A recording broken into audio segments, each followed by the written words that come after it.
Here's how to stop GERD naturally with these super simple 5 tips. Hi there, welcome back to the channel. My name's Reese, I'm a nutritionist. I work specifically with people to get to the root cause of their reflux and their bloating. And today I'm going to share with you 5 super simple tips that you can use to stop that GERD and reflux and heartburn pain and get back to a life eating whatever you want to eat without any discomfort. Now, did you know that in 2019, they did a survey and found that there are almost 800 million people that suffer from GERD and acid reflux and heartburn? The crazy thing is, that's up 77% since the 1990s. Something is going on. And if you're someone who's suffering from GERD, just like I used to, then these 5 tips are going to help you today get back to some level of normality. So GERD or acid reflux or heartburn is a condition where the acid that's supposed to be inside your stomach ends up into your esophagus, causing that burning irritation inside your throat. The problem is, it's not always obvious if you have this problem. That's a normal acid reflux or GERD, but you could have what we call LPR or silent acid reflux, where you have the acid into your esophagus, but you don't get the obvious signs of burning. So you might get a dry cough, or you might be clearing your throat all the time, or you might find that suddenly your voice is very hoarse. I actually made a video with the 4 most obvious signs that you have silent acid reflux or LPR, and I've linked that in the notes below. I think the worst part of having GERD and reflux is that you're always constantly worried about what you can eat and what you can't eat, but actually the food is just a trigger, and we often find that it's not actually the root cause. In fact, most people don't realize that their acid levels are actually low and not too high. Just because you have stomach acid in the wrong place doesn't necessarily mean your acid levels are too high. But what it does mean is that you have something that is interfering with your lower esophageal sphincter, allowing that acid back up into the esophagus. And I'm going to share a couple of tips to try and keep that sphincter closed. So let's get started with some of these tips that you can implement immediately, sometimes giving you relief in just days.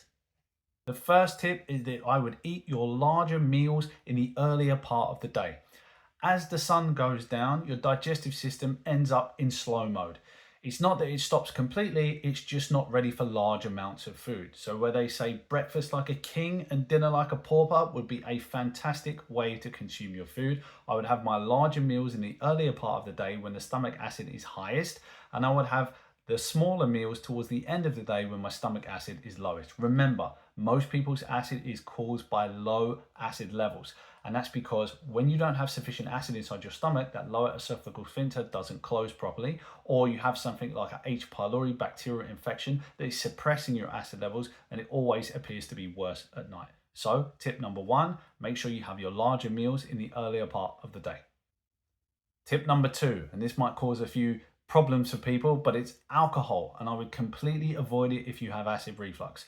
Alcohol is not only acidic, it's a fermented beverage and it contains sugar, which if you have a yeast-based acid reflux, and I think that's probably the second biggest cause of reflux in a lot of people and they just have no idea, it will massively flare up your reflux. Now the yeast is inside your mouth and inside your esophagus and interfering with that lower esophageal sphincter, and it's one of the things that allows acid back up, causing that irritation. So if you're a regular consumer of alcohol and you want to try and improve your acid reflux, I would definitely remove the alcohol while you're working to find your underlying root cause.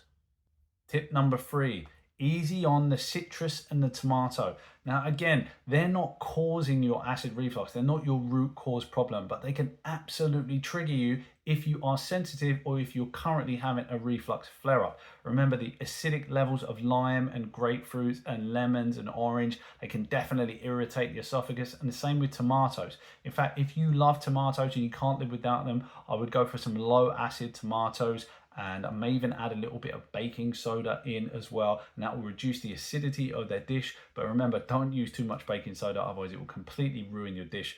I've made that mistake a few times, I don't recommend it. Tip number 4, follow the 5-10-15 rule. Now I got this from my good friend Owen Lacey in Ireland. He runs the Irish Strength Institute, and he says follow the 5-10-15 rule to improve not only your blood sugar after meals but your digestion. So here are the rules. First, you take 5 deep breaths before you eat. What that will do is that will calm your central nervous system and put you into what we call that rest and digest state.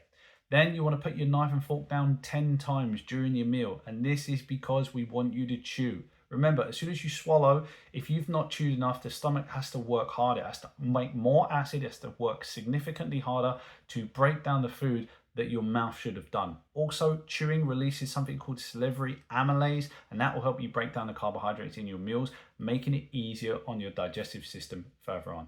And the 15 minutes is what you want to keep your meals at, to make sure that you're not eating too fast, because a lot of people will shovel food in and the body doesn't have enough time to really start that digestive process in the mouth, in the stomach. And the harder they have to work, the harder all your other digestive organs have to work as well. So remember, 5 deep breaths before you eat. Put your knife and fork down 10 times during your meal so that you can chew, and make sure your meal lasts at least 15 minutes. Set a timer if you need to. You'll probably find it's pretty difficult to eat for 15 minutes if you are someone who eats very, very quickly. And finally, tip number 5 for getting to the root of that reflux is actually finding your root cause problem. Now, if you don't know where to start, I made a quiz. It's called myacidrefluxquiz.com. And what it will do is it will go through, give you some questions that are really obvious, that's going to give you a rough idea about where to start. Remember, I think that there are 3 main causes of acid reflux. Having a H. pylori bacterial infection, but you can't find it because the testing's not great. Number 2, having a yeast overgrowth in and around your mouth and your tongue and your esophagus, and you're swallowing it, causing that reflux and that lump in the throat sensation.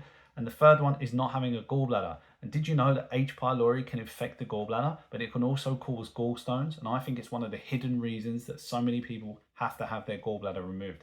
Now, if you're unsure where to start, I always start by ruling out H. pylori by using the herbs in Pyrpurge, which was something I decided when I had H. pylori because I did not want to take the antibiotics. So remember, myacidrefluxquiz.com, and that should help you narrow down exactly where to start if you're completely unsure.